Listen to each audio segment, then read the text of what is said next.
అందరికీ నమస్కారం. ఈ రోజున కార్తీక పురాణం 15వ రోజు పారాయణం. దీప ప్రజ్వలనముచే ఎలుక పూర్వజన్మ స్మృతితో నరరూపమొందుట. అంతట జనక మహారాజుతో వశిష్ఠ మహాముని, జనక, కార్తీక మహత్యం గురించి ఎంత వివరించినను పూర్తిగా నేరదు. కాని మరి ఒక ఇతిహాసము తెలియజెప్పెదను, సావధానుడై ఆలకింపుము అని ఇట్లు చెప్పెను. ఈ మాసంన హరినామ సంకీర్తనలు వినుట, చేయుట, శివకేశవుల వద్ద దీపారాధన చేయుట, పురాణాలు చదువుట లేక వినుట, సాయంత్రం దేవతా దర్శనం చేయలేని వారు కాలసూత్రమనిడి నరకంన పడి కొట్టిమిట్టాడుదురు. కార్తీక శుద్ధ ద్వాదశి దినమున మనసారా శ్రీహరిని పూజించిన వారికి అక్షయ పుణ్యము కలుగును.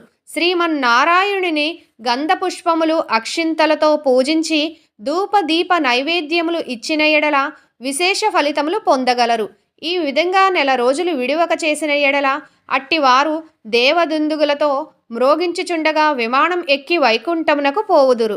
నెల రోజులు చేయలేని వారు కార్తీక శుద్ధ త్రయోదశి, చతుర్దశి, పౌర్ణమి రోజుల నందైనను నిష్ఠతో పూజలు చేసి ఆవునేతితో దీపంను ఉంచవలెను. ఈ మహాకార్తీక మాసంలో ఆవు పాలు పితికినంతసేపు మాత్రం దీపం ఉంచిన ఎడల మరుజన్మలో బ్రాహ్మణుడిగా జన్మించెను.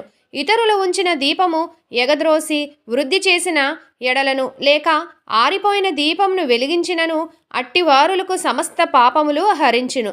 అందువలన ఒక కథ కలదు, వినమని వశిష్ఠుల వారు ఇట్లు చెప్పుచున్నారు. సరస్వతీ నదీ తీరంన శిథిలమైన దేవాలయం ఒకటి కలదు.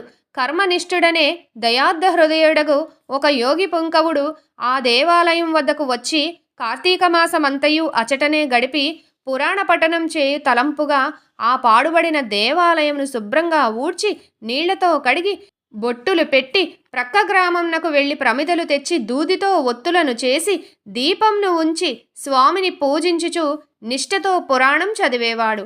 ఈ విధంగా కార్తీక మాసము ప్రారంభం నుండి చేయుచుండెను. ఒక రోజున ఒక మూషికము ఆ దేవాలయంలో ప్రవేశించి నలుమూలలా వెతికి తినడానికి ఏమీ దొరకనందున అక్కడ ఆరిపోయి ఉన్న ఒత్తిని తినవలసినదేనని అనుకుని నోట కరుచుకుని ప్రక్కన ఉన్న దీపం వద్ద ఆగెను. నోట కరిచిన ఒత్తి చివర అగ్ని అంటుకుని ఆరిపోయిన ఒత్తి కూడా వెలిగి వెలుతురు వచ్చెను.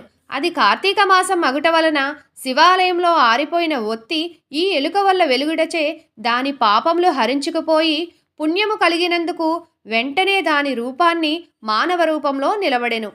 వెంటనే దాని రూపం మానవ రూపంలోకి మారిపోయెను.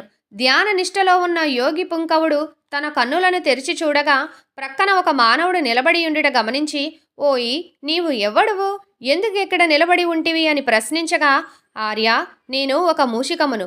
రాత్రి నేను ఆహారమును వెతుక్కుంటూ ఈ దేవాలయంలోకి ప్రవేశించాను. ఇక్కడ కూడా ఏమీ దొరకనందున నెయ్యి వాసనతో నిండి ఉన్న ఆరిపోయిన ఒత్తిని తినవలెనని దానిని నోట కరిచి ప్రక్కన ఉన్న దీపం చెంత నిలబడి ఉండగా నా అదృష్టం కొద్దీ ఆ ఒత్తి వెలుగుటచే నా పాపములు పోయినందున కాబోలు వెంటనే పూర్వజన్మ మెత్తి తిని. కానీ ఓ మహానుభావా, నేను ఎందుకు ఈ మూషిక జన్మ ఎత్తవలసి వచ్చిందో దానికి కారణం ఏమిటో వివరించండి అని కోరెను. అంతటి యోగీశ్వరుడు ఆశ్చర్యపడి తన దివ్య దృష్టి చేత సర్వమూ తెలుసుకుని, ఓయి, క్రిందటి జన్మలో నీవు బ్రాహ్మణుడవు. నిన్ను బాహ్లికుడు అని పిలిచేవారు. నీవు జైన మతానికి చెందినవాడవు. నీ కుటుంబాన్ని పోషించుటకు వ్యవసాయం చేస్తూ ధనాసపరుడవై దైవ పూజలు నిత్యకర్మలు మరచి నీచుల సహవాసం వలన నిషిద్ధాన్నం తినుచు మంచివారలను యోగ్యులను నిందించుచు పరుల చెంత స్వార్థం కలవాడవై ఆడపిల్లలను అమ్ము వృత్తి చేస్తూ దానివల్ల సంపాదించిన ధనాన్ని కూడబెట్టుచు సమస్త తినుబండారాలను చౌకగా కొని తిరిగి వాటిని ఎక్కువ ధరకు అమ్మే అటుల సంపాదించిన ధనము నీవు అనుభవించక ఇతరులకు ఇవ్వక ఆ ధనం భూస్థాపితం చేసి పిసినారివై జీవించినావు.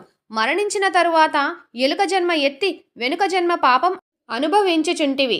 నేడు భగవంతుని దగ్గర ఆరిపోయిన దీపాన్ని వెలిగించినందున పుణ్యాత్ముడైతివి. దాని వలననే నీకు పూర్వజన్మ తిరిగి ప్రాప్తించినది.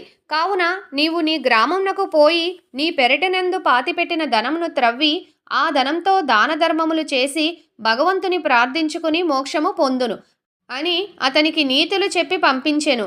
ఇట్లు స్కాంద పురాణాంతర్గత వశిష్ఠ ప్రోక్త కార్తీక మహత్య మండలి 15వ అధ్యాయం 15వ రోజు పారాయణం సమాప్తం.